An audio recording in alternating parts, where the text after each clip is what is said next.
Om Swastiastu, Om Awigenam Astu Namo Sidam, Om Anobadrah Kertawiyanto Wiswatah.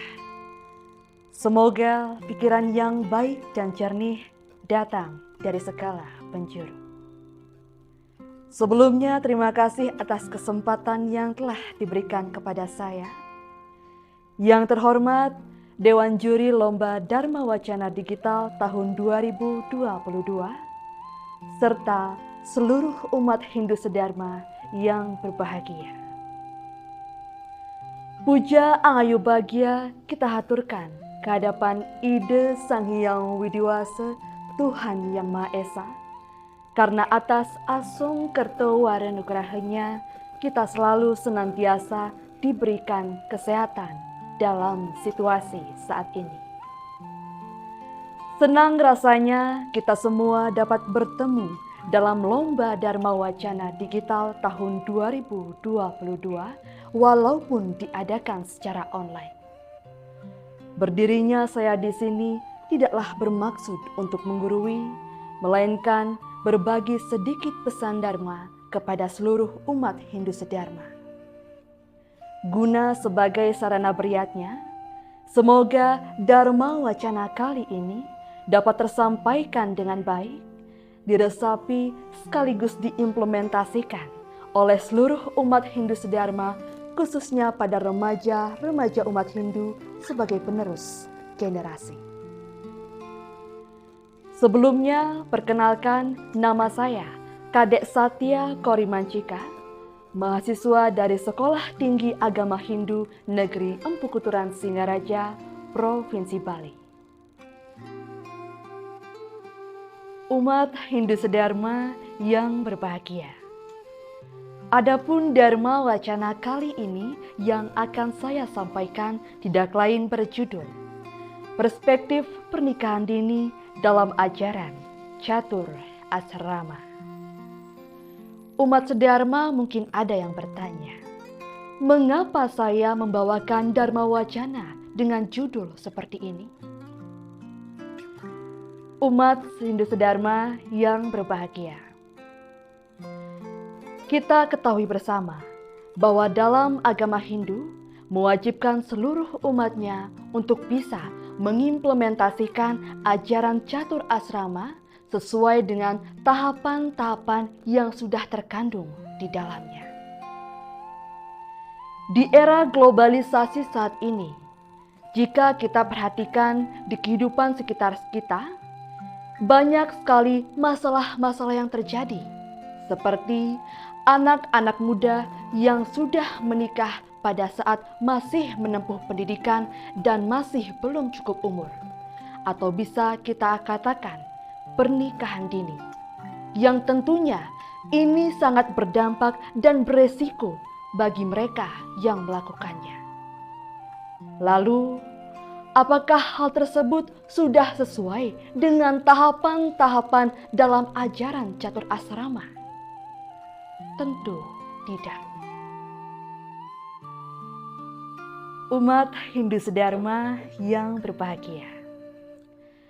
Catur asrama berasal dari bahasa Sanskerta, yaitu catur yang artinya 4 dan asrama yang artinya jenjang kehidupan. Jadi, dapat kita artikan, catur asrama adalah 4 jenjang kehidupan yang harus dilalui oleh umat Hindu agar bisa mencapai moksartam jagadita yacaiti dharma.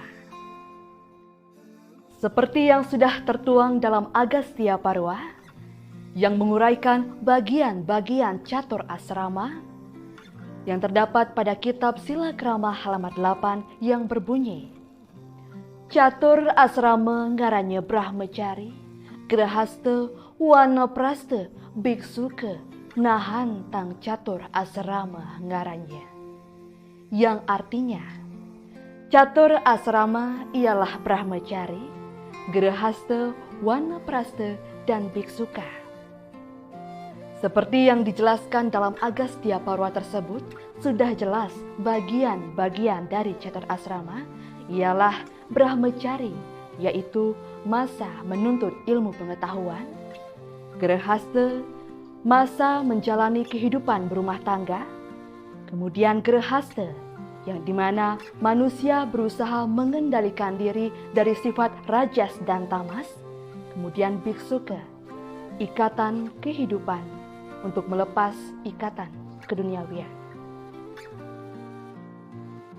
Umat Hindu sedharma yang berbahagia, kita ketahui bersama bahwa di era saat ini tidak bisa dipungkiri gejolak untuk menikah di usia muda sudah sangat bergemuruh. Tentunya hal ini disebabkan oleh dua faktor, yaitu faktor internal dan faktor eksternal. Jika dilihat dari faktor internal, mungkin saja disebabkan oleh orang tua yang tidak mampu menafkahi anak-anaknya dan memaksa anaknya untuk menikah di usia muda, dan selain itu, dari pribadi anak itu sendiri. Jika dilihat dari faktor eksternal, tentu saja ini disebabkan oleh pengaruh pergaulan dan tren di media sosial yang menormalkan pernikahan di usia dini yang disebabkan oleh seks bebas. Tentunya ini bertentangan dengan ajaran Dharma. Seperti yang sudah tertuang dalam kitab Sarasa Muscaya Sloka ke-45 yang berbunyi, Pulaka iwa danyesu, putike iwa pasesu, dadrasase manusyesu, yesam dharmo nakaranam. Yang artinya, orang yang tidak melaksanakan ajaran Dharma diibaratkan sebagai padi yang kosong dan telur yang busuk. Kenyataannya ada, tapi tidak ada gunanya.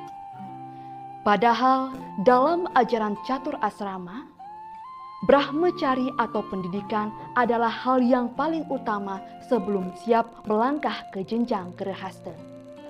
Tentunya dengan berbekal ilmu pengetahuan, ini akan bisa menjadi pondasi bagi kita agar bisa nantinya menyelesaikan atau menghadapi masalah-masalah yang terjadi dalam kehidupan rumah tangga. Umat Hindu sedharma yang berbahagia, dalam Kekawin Niti Sastra Sargah 5 Sloka 1 yang berbunyi, Taki takining sewake gunawidya, semaro wisaya ruang puluh ing ayusya, tengahi tuwuh sanwacana gegonta, patilaring atmeng tanu pagurokon. Yang artinya, seorang pelajar wajib menuntut ilmu pengetahuan sebagai keutamaan. Jika setelah berumur 20 tahun, barulah orang boleh menikah. Jika setelah tua, berpeganglah pada ucapan-ucapan yang baik. Dalam penjelasan niti sastra tersebut, bisa kita tegaskan bahwa kita sebagai anak muda wajib menuntut ilmu pengetahuan sebagai hal yang paling utama. Kemudian, jika sudah cukup dewasa, barulah kita masuk ke tahap grehastha atau tahap rumah tangga. Jika setelah tua, barulah kita berpegang pada wanaprastha dan biksuka. Umat Hindu sedharma yang berbahagia, bosan belajar itu wajar. Bosan sekolah pun juga wajar. Tapi jangan sampai kita mewajarkan putus sekolah tanpa melihat keringat orang tua. Tunaikan kewajiban kita untuk belajar. Teguhkan iman, bulatkan dharma bakti kita. Dan cobalah untuk meminimalisir hal-hal yang bersifat duniawi yang merusak masa depan. Jadilah penerus generasi Hindu yang bijak dan cerdas dalam menjalani kehidupan. Umat Hindu sedharma yang berbahagia, adapun kesimpulan yang dapat saya sampaikan yaitu yang pertama, catur asrama adalah pedoman bagi kita dalam melewati jenjang kehidupan. Yang kedua, dalam catur asrama, Brahmacari adalah hal yang paling utama sebelum kita siap masuk ke jenjang-jenjang berikutnya. Yang ketiga, sebagai penerus generasi Hindu, berbekalah ilmu pengetahuan. Karena hal ini akan bisa menjadi pondasi bagi kita untuk bisa melalui jenjang dalam ajaran catur asrama. Umat Hindu Sedharma yang berbahagia. Demikian Dharma Wacana yang dapat saya sampaikan. Saya mohon maaf apabila ada kesalahan dalam pengucapan baik yang disengaja maupun yang tidak disengaja. Semoga Dharma Wacana kali ini dapat tersampaikan dengan baik, diresapi sekaligus diimplementasikan oleh seluruh umat Hindu Sedharma. Akhir kata, saya tutup dengan menghaturkan puja Paramasanti. Om Santi, Santi, Santi. Om.